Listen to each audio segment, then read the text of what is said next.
Alright, next up on the chopping block, we got Sen to Chihiro no Kamikakushi, or Spirited Away, from 2001. And spoiler warning. Now, right out of the gate, I want to make it clear that I really liked this movie, but I would be lying if I said that I wasn't a little underwhelmed. From the discussions I've seen online, Spirited Away seems to be widely considered the best Studio Ghibli movie. I mean, on my anime list alone, it is not only the most popular, but also the highest rated, and both by a pretty significant margin. And on a personal note, this was one of the few Studio Ghibli movies that I and my sister watched when we were kids, and although I remember so little about the film that I may as well have been going into it fresh this time around, my sister has very fond memories of it. Basically, I think that I had pretty unrealistic expectations for this movie, and in retrospect, I should have known that this was going to happen because nearly all of the movies and TV shows and whatnot that I give 10 out of 10s to have been works of art that I discovered on my own rather than had others recommend to me. Or rather, in this case, that I decided to watch for purposes other than my own personal enjoyment. By the way, that's not to suggest that I didn't expect to enjoy the Ghibli movies. I did, and I have been. It's just that I'd be watching them even if I didn't enjoy them because of their historical significance to anime and cinema as a whole. And I just enjoy expanding my knowledge about that kind of stuff. Anyway, point is that I generally don't find myself enjoying stuff that I've built high expectations for as much as stuff that blows my expectations out of the water. And I do think that I had given Spirited Away some very high expectations to meet. Again though, I still really enjoyed it, as you'll realize in just a bit. I just would have felt weird if I didn't explain what my mindset was like going into this film. So recently I've been really into shows and movies that take a more soft world-building approach to their stories. Obviously, I just recently made a video praising Hilda Season 2, but I also finally got around to watching Akira, and that was great. Plus, most of the Ghibli movies I've watched so far take that approach. You get the idea. Point being that I think Spirited Away is a stellar example of how soft world-building can enhance a story. Because the movie gives you all these incredibly striking and memorable set pieces and creature designs, even though they are often incidental to the plot of the film. And because of that, we never get some in-depth look at how exactly the spirits turned Chihiro's parents into pigs, or the backstory of Yubaba and Zeniba, or how the absolutely gorgeous landscapes throughout the film came to be. We only get a glimpse at all of this because it doesn't really matter how the spirits turned Chihiro's parents into pigs, or what happened between Yubaba and Zeniba, or how all the set pieces came into existence. None of it would affect Chihiro and her story, and because I was just given the opportunity to let my imagination go wild whenever I saw something magical or otherwise unexplained, I found it difficult to get bored even though this movie is 2 hours long, which is a long time to stay focused on one thing for me. Speaking of the spectacle of watching Spirited Away, I of course have to mention that this movie is absolute eye candy. I think every Ghibli movie has looked beautiful so far, but I was really blown away by how much detail the animation team was able to pack into this film. Also, I noticed shades of this in Mononoke, but I feel like Spirited Away has done a spectacular job at visually representing gross things. From the depiction of Chihiro's parents as pigs to Yubaba's out of proportion head with excessive detail to the gigantic slime monster that Chihiro has to clean. It's all kinda disgusting, which is the point, but the fact that everything is animated with so much polish also makes it beautiful and just compelling to watch in a way that I don't know if I could fully describe with words. Another thing I really appreciated about Spirited Away's visuals was how it seamlessly integrated the objects that were animated with the background art. Everyone's seen those memes in anime that are like, take a wild guess at which one of these cupboards is gonna be opened, and one of them just has a solid outline. And while those jokes are obviously hyperbole, they aren't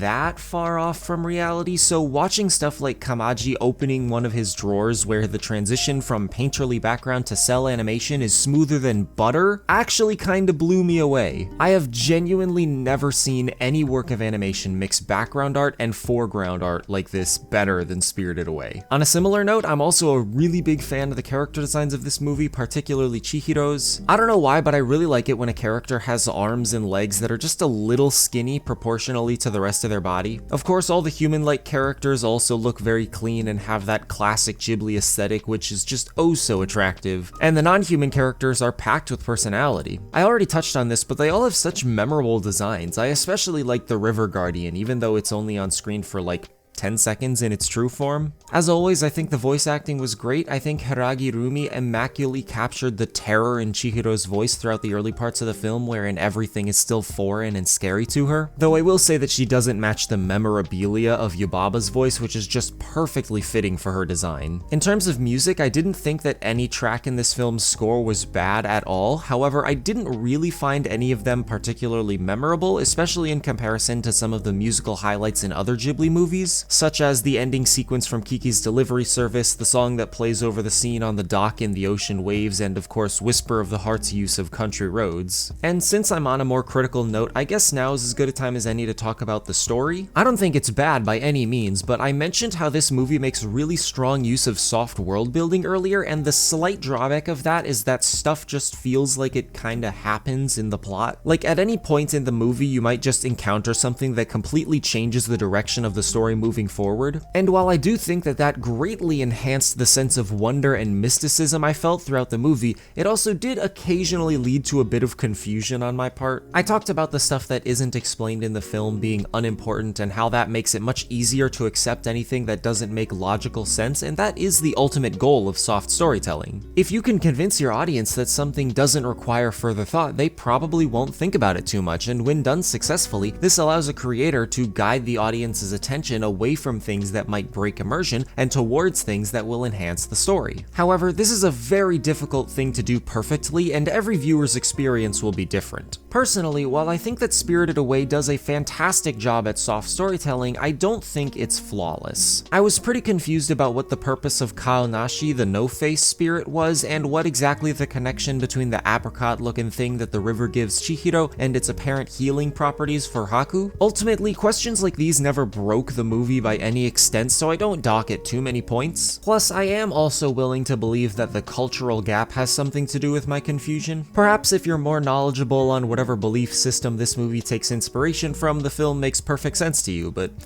what can you do? One thing I found really interesting about Spirited Away was the type of structure that it uses to tell its story. Chihiro is initially a person who is upset about her life situation, which is that her family is moving, and her journey throughout the spirit world is effectively the means by which she learns that new things aren't always bad, that they can be exciting, and that you can make new experiences and connections no matter how your life changes. Now, I bring this up not because it's a particularly unique story setup, but just because I've been noticing it in a lot more shows and movies that I watch, and thus I've been thinking about it more. This movie particularly reminded me of the first season of Infinity Train. I haven't seen past season 1, which is why I don't say it's reminiscent of anything from season 2 or 3, but I plan to keep watching. Anyway, I think this is a really interesting setup for a story because the magical world that the main character steps into narratively serves to help them get over their emotional turmoil and grow as a person. And that means that every choice the author makes about what exists in the other world and how to present it to the audience theoretically has a one-to-one connection with the protagonist's development. Obviously, that's not always the case, which is why I say it's theoretical, but you can definitely see how in Spirited Away, the big unknown world of the spirits represents Chihiro's vision of what her new life is like. Completely unknown, full of arduous labor, and potentially dangerous. Or how Haku represents her developing open-mindedness as she realizes that other people have their own problems that she can help with and who can help her in return, etc. So you can probably tell that I thoroughly enjoyed this film, and I absolutely did, but over the course of dumping my thoughts onto the page while writing this script, I started wondering why this movie seems to be widely considered Studio Ghibli's best work, and subsequently why I prefer some films over it. Because while yes, I did really like this movie, I definitely liked Whisper of the Heart and maybe Kiki's Delivery Service more. And I think the answer I have landed on is that Spirited Away is far more grandiose in its presentation and also more